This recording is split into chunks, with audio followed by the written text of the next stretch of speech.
Cap sur le Pacifique. Kilomètre 100.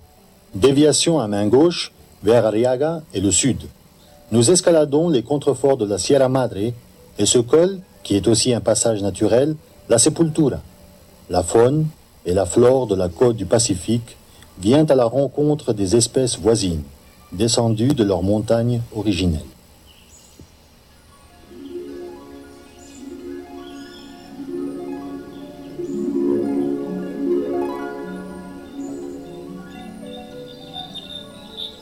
Zone de contact des endémismes, les espèces les plus diverses coexistent au sein d'habitats que les variations altitudinales et climatologiques transforment à chaque pas.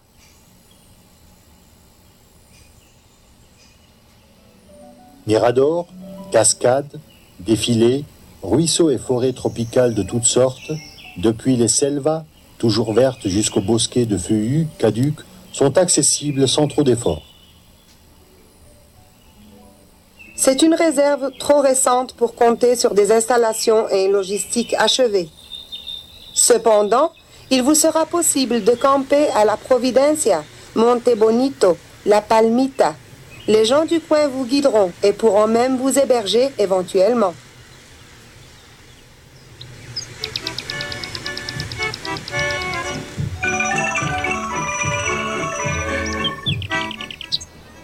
L'autoroute Arriaga-Tapachula vous conduira jusqu'à la frontière du Guatemala. « 4 km après Tonalá, prenez à droite vers Puerto Arista, ses plages, palapas typiques et ses restaurants où vous dégusterez poissons et fruits de mer au naturel ou al mojo de ajo.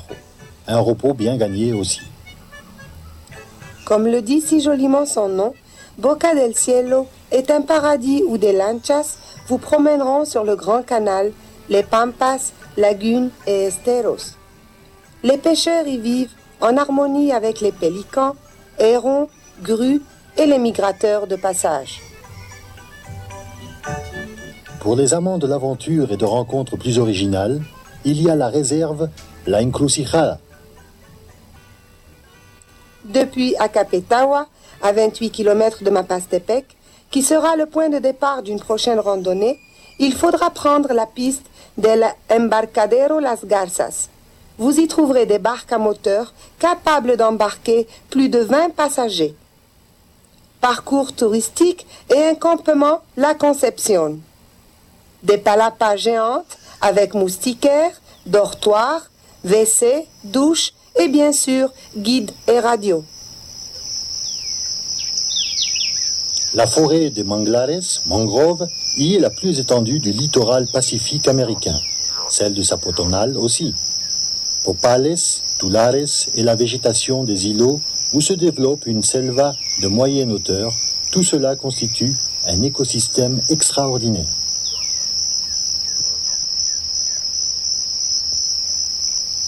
Paspac, La Islona, Isla Sola, Quaquespala, c'est-à-dire terre de crocodiles, Tahiti, Solotu, etc., sont autant d'îles aux noms évocateurs que de refuges naturels pour la faune endémique ou en voie de disparition. Jaguar, singe atlapete, peje lagarto. À l'embouchure de Huistla, lieu dit El Encuentro, les Zapotals sont habités par l'oiseau cantil, la loutre et les acutus, ces crocodiles géants antédiluviens.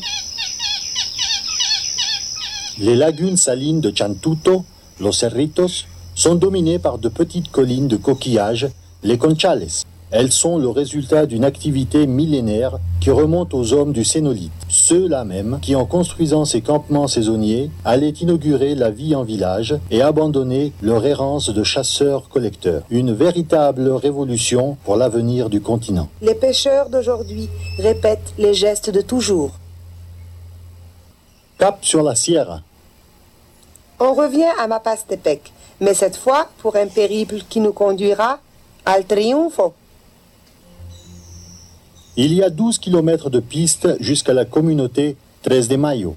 Et puis après, c'est Pédibus Jambi, par des chemins écrasés de soleil qui deviennent peu à peu sentiers ombragés. 12 à 15 heures d'escalade où on appréciera le secours des ânes battés, une justice à leur rendre, ils ont le pied sûr et le cœur grand. Une halte camping à Cañada-Honda est plus que recommandée. À 1200 mètres, on est à mi-chemin et au cœur des forêts de transition, où habitent la Tangara cabenisi, la Nauyaca, Ornatus, qui sont tellement rares qu'elles n'ont été photographiées pour la première fois qu'en 1986.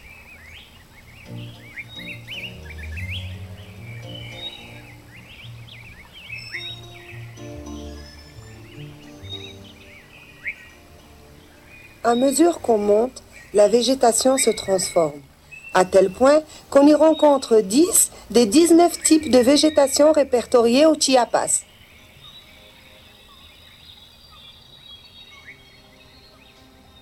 C'est peut-être le plus beau parc du Mexique. Les hauteurs enveloppées de brume s'y creusent de ravins où coulent de timides ruisseaux.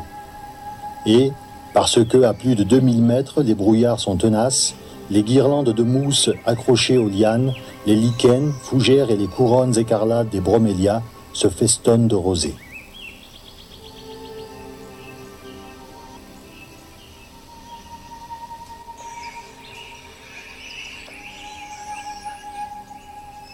Par beau temps, les frondaisons des géants de 50 mètres et plus se renvoient des arpèges de couleurs et de trilles fugaces.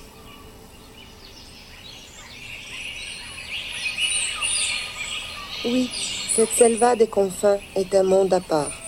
Et ses étranges et merveilleux habitants le sont aussi. Le pavon et bien sûr le quetzal, ambassadeur du soleil auprès des Mayas. Des êtres de légende et qui, à leur propre légende, survivent.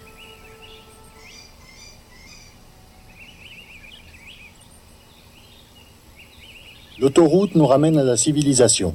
Tapachula, la perle du Soconusco et royaume de Don Quichotte. Il en rêvait. C'est aussi la fin de notre voyage. Plus de 400 kilomètres de bonne route et combien de pistes et de sentiers. Le volcan Tacana nous défie. Du haut de ses 4086 mètres, il faut y aller. La route de Unión Juárez, terminus en voiture, passe tout près d'un intéressant site archéologique qu'on ne peut négliger. Izapa, au kilomètre 10.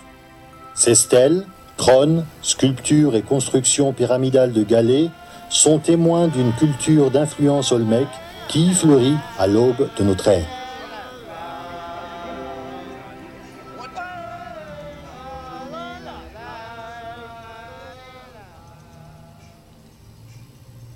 À partir de Unión Juárez, kilomètre 40, nous retrouvons les chemins escarpés, la selva fantasmagorique et ses habitants. Nous atteignons le toit du Chiapas et du Guatemala. La vie turbulente du volcan Tacana s'est figée dans cette juxtaposition de cratères, hissés les uns sur les autres dans un effort monumental pour atteindre les étoiles. Chiapas souffre, pleure et saigne, invisible univers qui vibre, chante et rit. Chiapas, un jour lointain et sereine, et tranquille et transparente, a dû naître d'une mer ivre d'écume ou du cosmique ventre d'une aurore, et surgir, timide comme une litanie de bruine entre les feuilles, ténue comme la brise, douce comme un soupir, mais aussi réelle, présente et éternelle comme la douleur même qui épanse sa tragique semence de par le monde. Et depuis lors, Chiapas est dans les cieux comme une fleur offerte au vent.